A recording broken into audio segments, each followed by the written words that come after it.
Assalamualaikum warahmatullahi wabarakatuh. Perkenalkan, kami dari kelompok 5 kelas 4C Tadris Biologi yang beranggotakan Syalma Nurfitriani dengan NIM akhir 59, Galuh Daneswari Asyifa dengan NIM akhir 64, Friza Afriani dengan NIM akhir 76, dan Azra Askia dengan NIM akhir 77.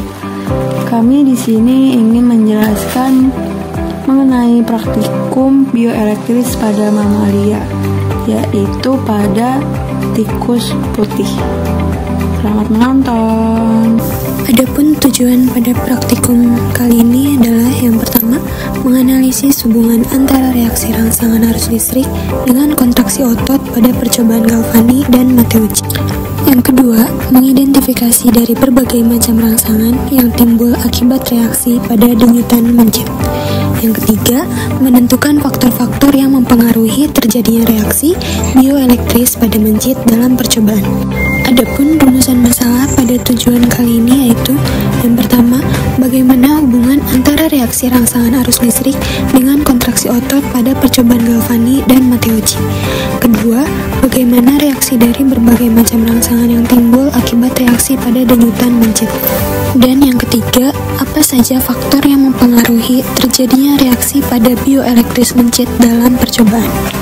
Hipotesis pada percobaan kali ini yang pertama, hubungan keduanya yaitu depolarisasi yang mana terjadinya kerusakan pada bagian mencit yang menimbulkan muatan positif pada bagian dalam dan muatan negatif pada bagian luar. Maka akan terjadi reaksi adanya arus listrik jika keduanya dihubungkan. Yang kedua, adanya denyutan kencang hingga lemah pada otot maupun pada jantung yang terjadi akibat dari reaksi bioelektris yaitu rangsangan.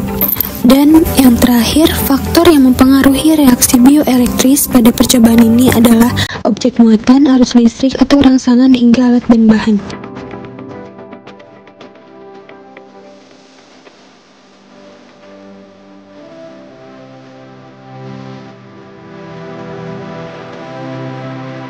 Sebelum memulai praktikum kali ini, alangkah baiknya kita menyiapkan alat dan bahannya terlebih dahulu. Adapun alat dan bahan yang kita gunakan ada kabel dan penjepit buaya, terus ada pipet tetes, ada spatula, ada baterai 9 volt, ada tisu, ada larutan Ringer, ada 1 ekor mencit, terus ada baki bedah, ada kit bedah, dan jarum pentul.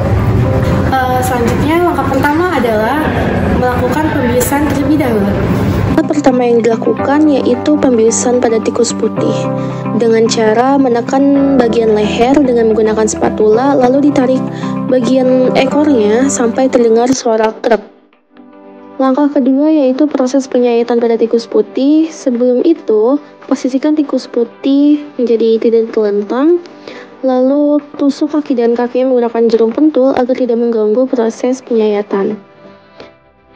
Saat proses penyayatan, tikus putih mengeluarkan darah, maka dari itu diteteskan larutan Ringer agar tikus tidak dehidrasi ketika proses penyayatan. Percobaan pertama yaitu percobaan Galvani 1 dengan mencari tendon Achilles pada tikus putih, lalu ditusuk atau ditempelkan menggunakan jarum pentul yang sudah dijepit menggunakan penjepit buaya. Lalu jarum pentul yang kedua yang sudah dijepit juga menggunakan penjepit buaya yang berlawanan. Setelah itu ditempelkan pada otot tikus putih. Lihat pergerakan yang terjadi selama 20 detik. Lalu catat apakah masih berkedut sampai di detik ke-20.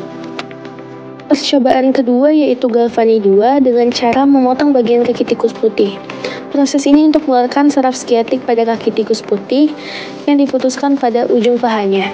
Lalu saraf skiatik yang telah diputus sebelumnya kemudian diletakkan di isolator yang digunakan yaitu pipet.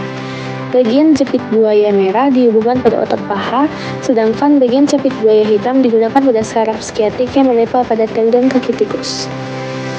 Lalu lihat pergerakan yang terjadi. Percobaan ketiga yaitu Matteucci 1. Langkah pertama memotong kedua kaki tikus putih. Di sini sudah ada kaki A sebelah kiri dan kaki B sebelah kanan. kaki A dan kaki B kemudian ditumpukan menyilang dengan bagian otot pada kaki bagian bawah saling menempel satu sama lain. Kemudian kaki B dipasangkan capit buaya pada bagian tendon, sedangkan kakinya dipasangkan di bagian otot paha. Lalu lihat pergerakan yang terjadi dan catat. Sebelum lanjut ke percobaan Matteucci 2, dilanjut proses penyayatan sampai ke bagian perut hingga dada tikus dan dibuka rongga-rongganya sehingga terlihat bagian jantung yang masih berkedut. Percobaan terakhir yaitu Matteucci 2, saraf skiatik pada bagian paha dikeluarkan namun tidak sampai memutusnya. Lalu saraf skiatik kemudian diletakkan di bagian bawah jantung tikus yang masih berdetak, sedangkan bagian tendon di bagian atas jantung. Capit buaya merah diletakkan di jari tikus, sedangkan capit buaya hitam pada bagian otot paha tikus. Lihat pergerakannya dan catat. Berdasarkan pengamatan dan juga percobaan yang telah dilakukan pada praktikum bioelektris, terdapat tegangan atau kedutan yang dialami oleh tikus yang diujikan.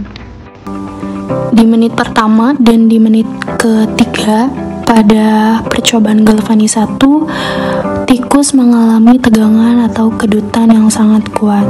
Namun pada menit kelima, di pengulangan 1 sampai pengulangan yang ketiga kalinya, tikus mengalami kedutan yang lemah. Selanjutnya, di menit pertama pada percobaan Galvani 2, tikus mengalami tegangan atau kedutan yang sangat kuat. Pada percobaan Galvani 2 di menit yang ketiga, tepatnya pada pengulangan 1 dan 3, tikus mengalami kedutan yang sama kuatnya seperti pada menit pertama. Namun, pada menit kedua di pengulangan yang kedua, tikus mendadak mengalami tegangan atau kedutan yang sangat kuat.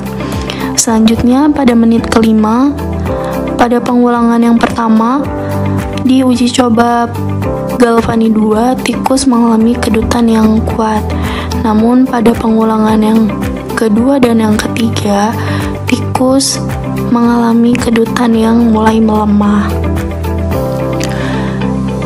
Berikutnya, di menit pertama pada percobaan Matteucci 1, tikus atau mencit putih yang diujikan mengalami tegangan atau kedutan yang kuat.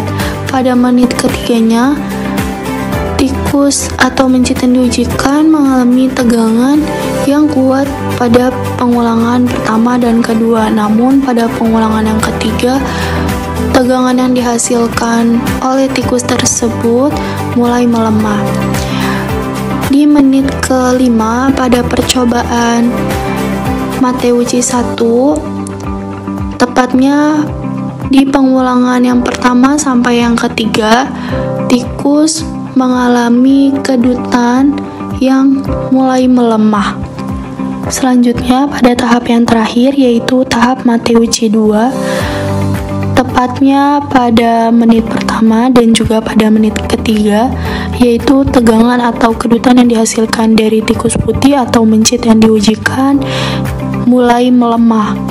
Namun pada menit kelima di percobaan Matteucci 2, tegangan atau kedutan yang dihasilkan dari tikus yang diujikan atau mencit yang diujikan itu mulai sangat melemah. Berikutnya yaitu pembahasan pada praktikum yang telah dilakukan, yaitu tentang uji bioelektris pada mamalia. Sampel hewan mamalia yang digunakan yaitu mencit atau tikus putih. Praktikum ini dilakukan 4 percobaan yang diujikan pada mencit atau tikus putih tersebut. Percobaan pertama yaitu Galvani 1. Dalam proses ini dilakukan pembedahan pada bagian kaki sebelah kiri, kemudian mencari posisi saraf skiatiknya pada bagian kaki atau tendon tersebut, lalu disetrumkan dengan alat pencapit buaya untuk mengamati tegangan atau kedutan yang terjadi pada mencit atau tikus putih tersebut dengan 3 kali pengulangan dalam waktu 20 menit. Berdasarkan hasil pengamatan pada Galvani 1, didapati kedutan yang sangat kuat pada pengulangan 20 menit yang pertama dan yang kedua, sedangkan kedutan pada 20 menit yang ketiga ketiga mulai melemah.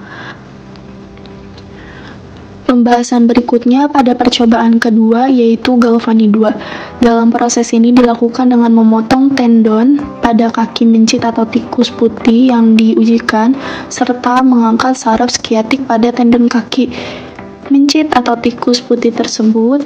Kemudian sarafnya dililitkan ke pipet dan disetrumkan kembali menggunakan alat capit buaya. Posisi salah satu capit buaya berada di saraf skiatiknya dan di sisi lainnya itu pada bagian paha. Hasil kedutan pada pengulangan 20 menit pertama dan kedua sangat kuat, namun pada pengulangan 20 menit yang ketiga mulai melemah. Pembahasan selanjutnya mengenai percobaan Matteucci 1 dan 2. Berdasarkan tabel hasil pengamatan pada percobaan Matteucci 1 dan 2, dapat terlihat bahwa frekuensi kedutan pada tikus putih semakin lama semakin melemah. Pada percobaan Matteucci 1, kaki tikus putih tersebut dipotong dan saraf skiatiknya diputus. Kemudian kaki tersebut diarahkan ke jantung yang masih berdetak dan diberi rangsangan menggunakan capit buaya. Berdasarkan tabel hasil pengamatan di menit pertama hingga menit ketiga, frekuensi kedutan pada tikus putih bersifat kuat. Namun di menit kelima, frekuensi kedutan pada tikus putih bersifat lemah. Hal tersebut menunjukkan bahwa sinyal listrik dari jantung dapat menyebabkan respon otot meskipun tidak ada sinyal saraf yang berasal dari otak melalui saraf skiatik. Ketika saraf skiatik diputus, sinyal saraf yang biasanya mengendalikan otot dari sistem saraf pusat terhenti. Namun, stimulasi listrik dari jantung yang masih aktif dapat merangsang saraf otot secara langsung. Sinyal listrik tersebut menyebar melalui jaringan otot dan menyebabkan depolarisasi membran otot yang memicu kontraksi otot meskipun tidak ada sinyal saraf yang melewati saraf skiatik. Selanjutnya, percobaan pada Matteucci 2. Kedua kaki tikus yang telah terpotong diarahkan ke jantung dan diberi rangsangan dengan capit buaya. Berdasarkan hasil tabel pengamatan dapat dilihat di menit pertama hingga menit ketiga, frekuensi kedutan yang dihasilkan bersifat lemah. Kemudian di menit kelima, frekuensi kedutan pada tikus putih yang dihasilkan sangat lemah. Hal tersebut disebabkan oleh distribusi sinyal listrik yang lebih luas, mengurangi intensitas yang diterima oleh masing-masing kaki. Meskipun saraf skiatik kedua kaki telah diputus, sinyal listrik dari jantung tetap dapat merangsang serat otot.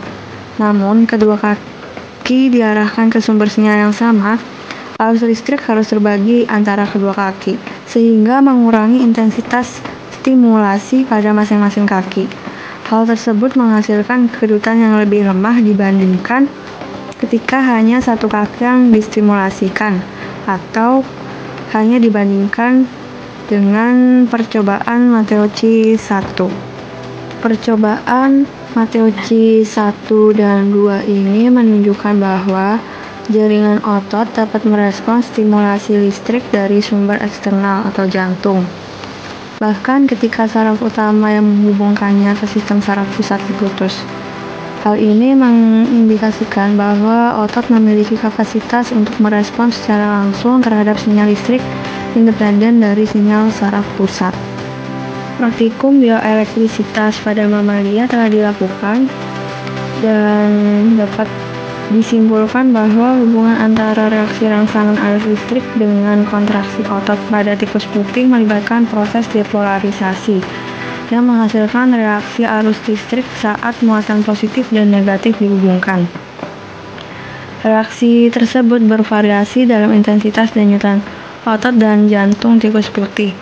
Faktor-faktor seperti objek muatan, kekuatan arus listrik atau rangsangan, dan alat perantara sangat mempengaruhi terjadinya reaksi bioelektris. Melalui percobaan tersebut, dapat dipahami bahwa mekanisme bioelektrisitas memainkan peran penting dalam respon biologis tikus putih terhadap perangsangan listrik.